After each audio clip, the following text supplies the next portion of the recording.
Hi, it's Aunt Beck.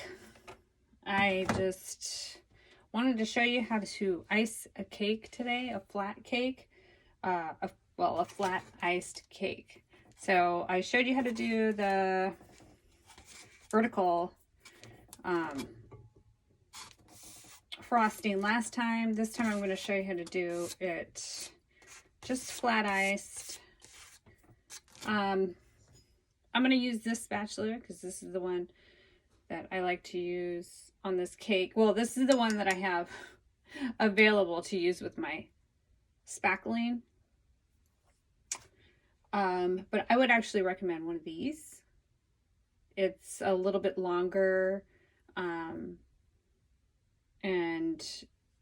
it's thin, and it doesn't have this little, there's like a little tooth like edge here, and you don't want to really, you want to use something that's flat.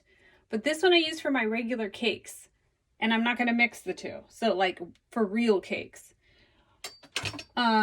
So I'll put that to the side and I'll use this one. But so just like frosting, you know, it can fall off the side of a cake.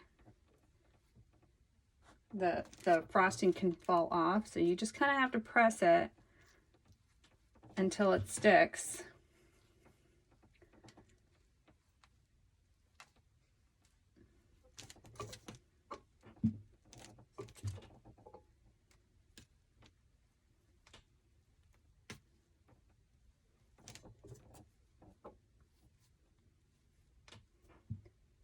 And you just go all the way around.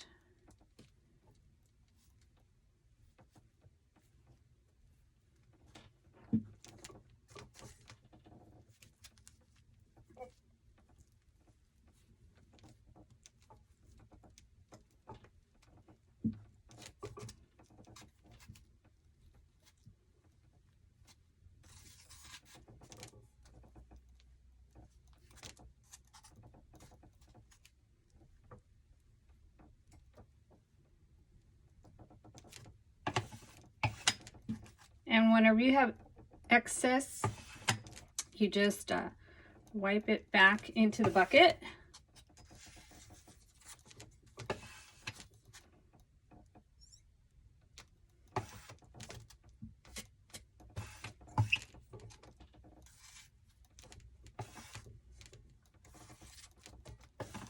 Okay, and then you do the top last. And you can have a little bit hang off over the side.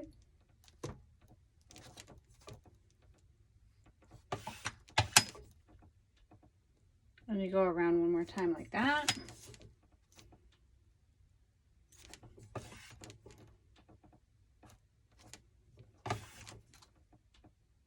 Okay, and then you use a bench scraper to get the sides smooth. I love bench scrapers. I've talked about this before in my gingerbread videos. I love bench scrapers.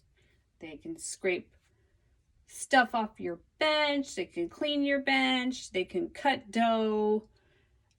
This is pretty sharp right here. Some of them come with a, this one doesn't, but some of them come with a little measuring tool. So it's like a 6-inch measuring tool.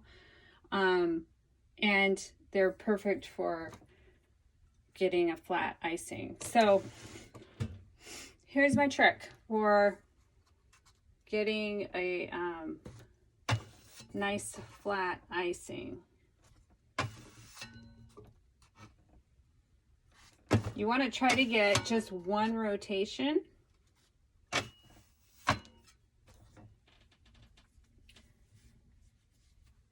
So I put my hand all the way over here, which is weird. So I'm like, my elbow is bent and I'm all the way over here like this. And then I get the, you know, so you're kind of twisted, but so I get the bench scraper, put it flat against the cake, and you just go around like that.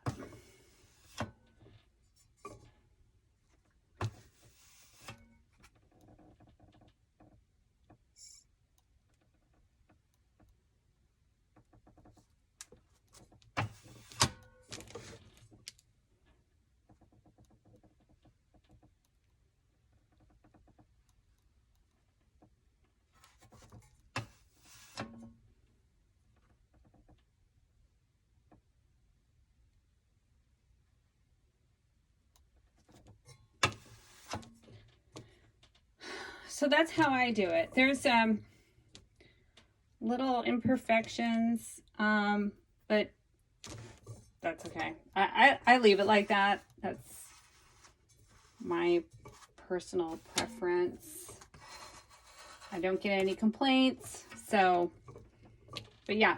So bench scraper, and then try to do one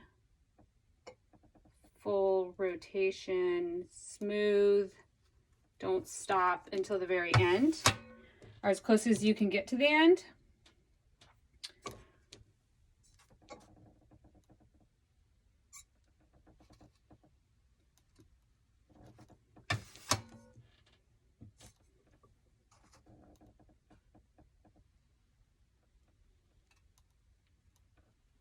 And then always scrape the excess off on the side of the bucket. Now for the top, you just want to take the opposite end, or any end, and you just bring it in.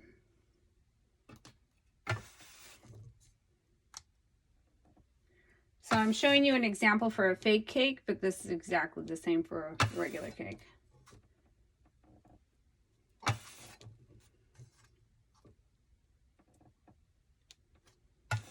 Okay, and yeah, so you pull from the corners and you bring it in to the top. And then you add your borders.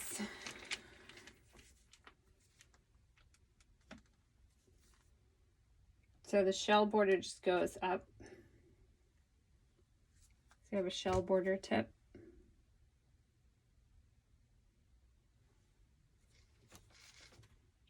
Goes up and down, up, down, up, down.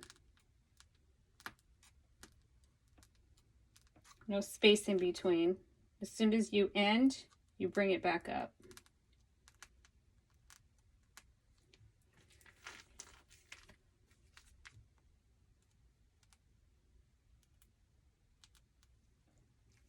And then for the top, we do these. I have two kind of borders I do. I do these little rosettes. They're all attached. No space in between.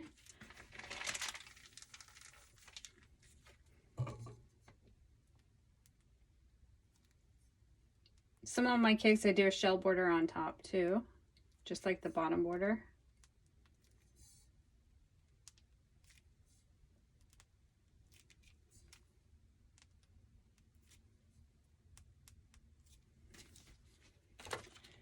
And that's your cake. Looks like a little birthday cake.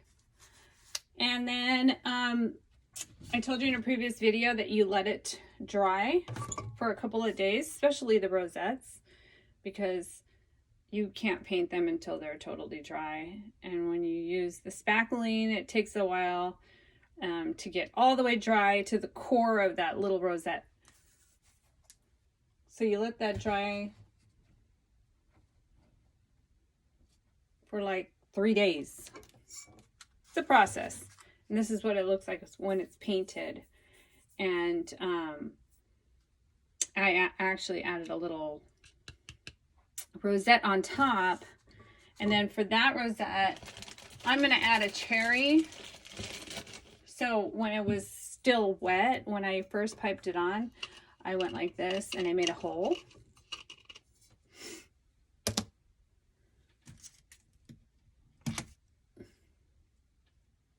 And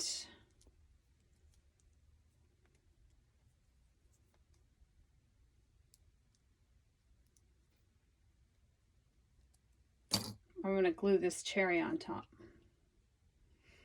this little pink and gold cherry, and then it's going to have some gold polka dots on the side. So pretty cute, right? So that is your cake frosting tutorial for today. Okay, hope you enjoyed. See you next time.